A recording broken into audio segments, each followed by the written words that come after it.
Imagine standing on a dusty plain under the burning Anatolian sun. In front of you, an army so vast it stretches beyond the horizon. 200,000 men, cavalry, archers, armored nobles, war elephants.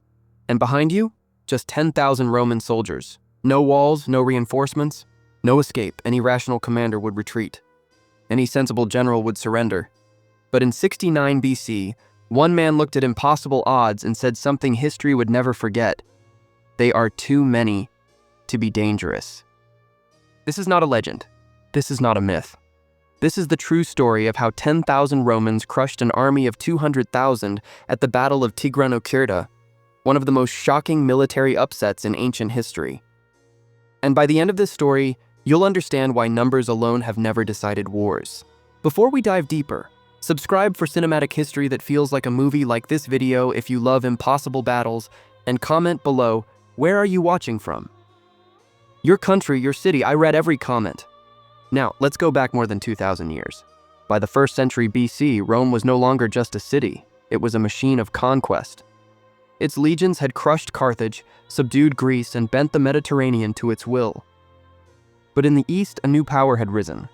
His name was Tigranes the Great, king of Armenia, son-in-law of Mithridates VI of Pontus, Rome's most dangerous enemy. A man who dared to call himself King of Kings. Tigranes had built an empire stretching from the Caspian Sea to the Mediterranean. Dozens of conquered nations, hundreds of thousands of troops, unimaginable wealth, and at the heart of his empire stood a brand new capital, Tigranocerta. A city designed to intimidate the world. High walls, massive towers, packed with nobles, soldiers, and treasures stolen from conquered lands. Tigranes believed this city was untouchable. Rome disagreed. Rome sent one man eastward to deal with this growing threat, Lucius Licinius Lucullus. Not the most famous Roman general. Not the most loved, but perhaps one of the most underestimated military minds Rome ever produced. Lucullus had already defeated Mithridates. Now he marched deep into Armenian territory, far from Roman supply lines, surrounded by hostile lands. By the time he reached Tigranocerta, he had only 10,000 legionaries and a few thousand auxiliaries. Tigranes laughed when he heard the numbers. According to ancient historians, he mocked Lucullus openly. If they come as ambassadors, they are too many. If they come as soldiers, they are too few. Confidence turned into arrogance, and arrogance would soon become fatal. Tigranes summoned everything he had.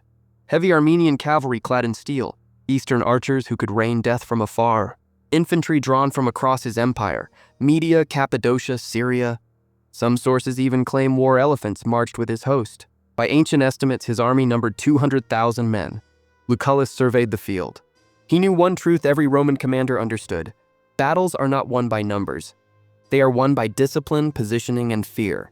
And Lucullus had a plan so bold, so reckless, that it would either destroy Rome's eastern campaign or make history. The battlefield outside Tigranocerta was wide, open, and brutally honest. There was nowhere to hide skill from incompetence. No walls to protect mistakes. No terrain forgiving enough for hesitation. Lucullus stood on a small rise watching the enemy assemble. What he saw should have terrified any sane commander. To his front, a sea of armored cavalry, cataphracts, men and horses wrapped in iron. Behind them, waves of infantry, irregular troops, archers, mercenaries. To the flanks, light cavalry ready to encircle and annihilate. This was the kind of army that crushed by sheer weight. And yet, Lucullus smiled, because what Tigranes had built was not an army. It was a crowd. Tigranes' army was massive, but it was fragmented. Different languages, different commanders, different training, different loyalties. Many of these men had been forced into service. Some had never fought together before. Others had never fought at all. Lucullus, on the other hand, commanded Roman legionaries, men drilled to move, fight, and die as a single organism. Each soldier trusted the shield beside him. Each unit trusted the order behind it. And above all, they trusted their general. Lucullus knew that fear spreads faster than courage in large armies. Break one section and the rest will collapse. So he chose the most dangerous target possible. Instead of attacking the weak infantry, instead of playing defensive, Lucullus ordered his men to march directly toward the Armenian heavy cavalry, uphill. Against ironclad horsemen, it was madness. Tigranes reportedly laughed again, believing the Romans had lost their minds. But Lucullus had noticed something critical. The cataphracts were heavily armored, but their horses were not protected underneath. And they stood on uneven ground. Lucullus reorganized his forces quickly. He split his legions. One part held the Armenian center in place. The other maneuvered sharply to strike the cavalry from an unexpected angle. Then came the command. Roman soldiers advanced at a controlled pace. No shouting, no chaos. Just the steady rhythm of iron sandals on earth. At close range, the legions unleashed their pila, heavy javelins designed to bend on impact.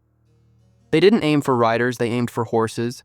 The front ranks of Armenian cavalry collapsed instantly. Horses screamed, riders fell. Formation broke, then the Romans charged. Short swords, tight shields. Precise killing. The cataphracts, once unstoppable, were suddenly trapped, unable to maneuver, crushed by their own weight. And that's when fear entered the Armenian army. From the rear, Armenian infantry watched what should have been their strongest force disintegrate. They saw nobles fall, they saw armored champions retreat, they saw Romans advancing without hesitation. Confusion spread, commands conflicted, units hesitated, rumors turned into panic. Some soldiers believed the Roman army was much larger than it was. Others thought they had been ambushed. Tigranes tried to restore order, but it was too late. The Roman legions kept pressing forward, exploiting every crack, every moment of uncertainty. What began as a battle of weapons turned into a battle of nerves. And Rome was winning. As panic rippled outward, parts of the Armenian army began to withdraw, then retreat, then flee. The greatest army in the east, 200,000 strong, was unraveling before the eyes of its own king. Lucullus had done the impossible. He had proven that discipline beats numbers, that strategy defeats size, and that empires can fall in a single afternoon. But the battle wasn't over yet, because while Tigranes' army collapsed on the field, his great city, Tigranocerta itself, still stood. And what happened next would humiliate a king who called himself King of Kings. The dust had barely settled when the truth became undeniable. The largest army in the east had been defeated by 10,000 Romans. King Tigranes the Great watched the battlefield in disbelief. Moments earlier, his confidence had been unshakable. Now his empire trembled. Because the battle was not just a military defeat.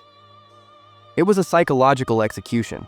As Armenian lines disintegrated, survival replaced loyalty. Soldiers threw down weapons. Nobles abandoned banners.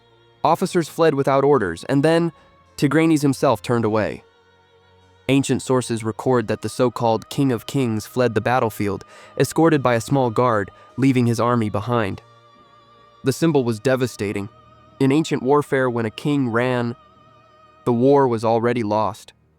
Roman legionaries watched as the enemy collapsed in waves, pursuing only long enough to ensure total disintegration. Lucullus did not chase recklessly.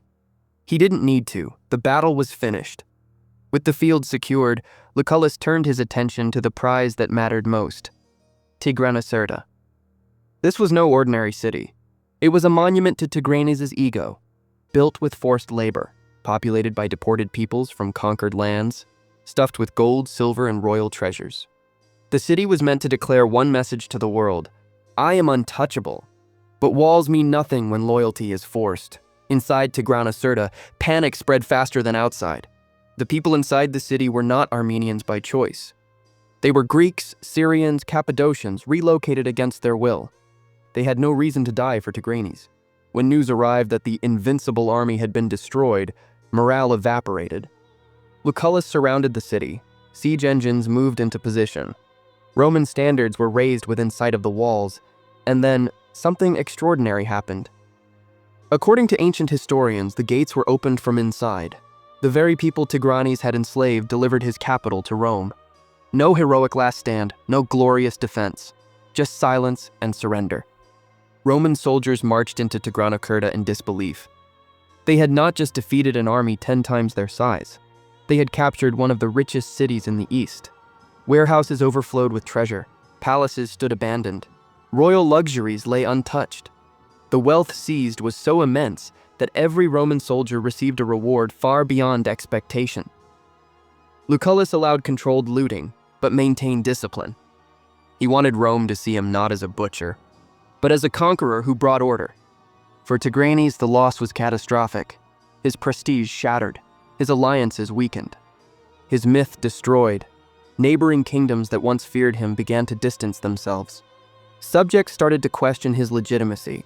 A king who cannot protect his capital cannot claim to rule an empire. Lucullus had not just won a battle. He had dismantled an empire's illusion. News of Tigranocerta spread like wildfire. Across Rome, across Greece, across the eastern kingdoms. Generals studied it. Kings feared it. Historians struggled to explain it. How could an army so vast collapse so completely? The answer was becoming clear, because Rome did not fight like others. Rome fought with systematic brutality, calculated discipline, and commanders who understood human fear better than numbers. But here's the twist. Despite one of the greatest victories in Roman history, Lucullus would not be celebrated as a hero. Lucullus should have been immortalized. After Tigranocerta, his name deserved to stand beside Rome's greatest commanders. He had crushed an empire, humiliated a king, and shattered Rome's eastern enemies. But Rome was never kind to men who won too brilliantly. Because in the Roman Republic, victory on the battlefield was only half the war. The other half was fought in the Senate. Back in Rome, Lucullus's success made powerful men uncomfortable. He was rich now, popular among his soldiers, respected by allies, and worst of all, he was independent. Roman politicians feared one thing above all else: a general who could command loyalty beyond the Senate. Whispers began to spread. They accused Lucullus of dragging out the war for personal profit. They claimed he was hoarding wealth. They painted him as arrogant, elitist, disconnected from common soldiers. None of it mattered if it was true. What mattered was repetition. Political enemies did something far more dangerous than debate. They targeted Lucullus's army. Tribunes and agitators were sent east, carrying messages designed to rot morale. They told the soldiers, "You fight endless wars while Lucullus grows rich. He keeps you far from home for his glory. Another general would treat you better."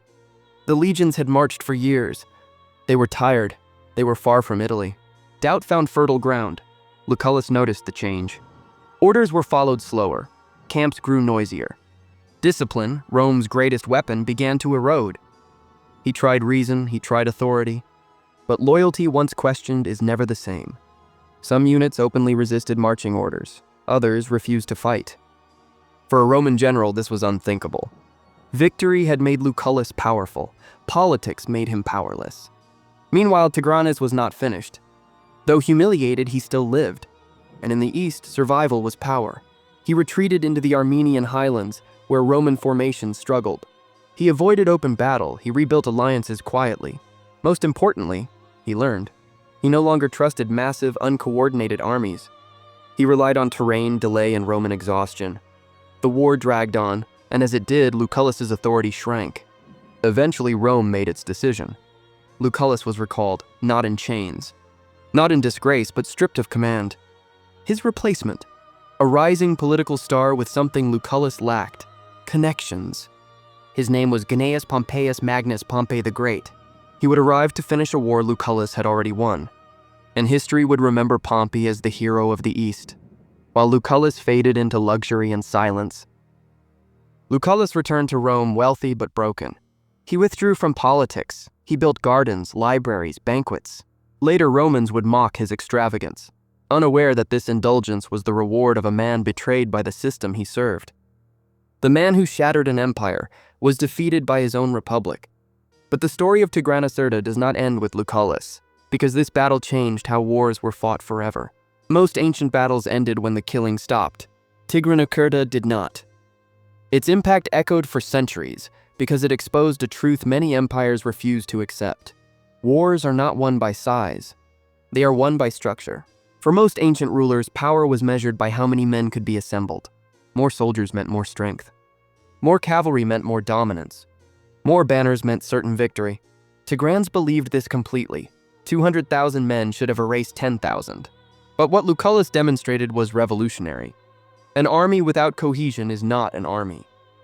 It is a liability. At Tigranocerta, numbers became a burden, not an advantage. Crowded formations blocked movement. Conflicting commands paralyzed response. Panic spread faster because there were more minds to infect. Rome understood something others did not. Fear multiplies in crowds. Roman legions were not individually superior fighters. What made them lethal was systematic discipline. Every soldier knew, Where to stand, when to advance, when to throw, when to kill, no improvisation. No heroics. At Tigranocerta, this discipline allowed Lucullus to maneuver against forces that should have overwhelmed him. While the Armenian army reacted emotionally, the Romans reacted mechanically. That difference decided everything. Lucullus did not aim to destroy the entire enemy army. He aimed to break belief. By attacking the elite cavalry first, he shattered the myth of invincibility. Once that belief collapsed, everything else followed. This approach became a cornerstone of Roman warfare. Strike symbols, not masses. Break morale, not just bodies. Win before the enemy realizes they are losing. Modern military doctrine still follows this logic. Another lesson of Tigranocerta was the importance of choosing where to fight. Lucullus forced battle on ground that limited cavalry effectiveness. He lured Tigranes into deploying before coordination was complete. He attacked uphill, not to charge blindly, but to control engagement timing. This was counterintuitive warfare, and that is why it worked. Later Roman generals studied Tigranocerta carefully.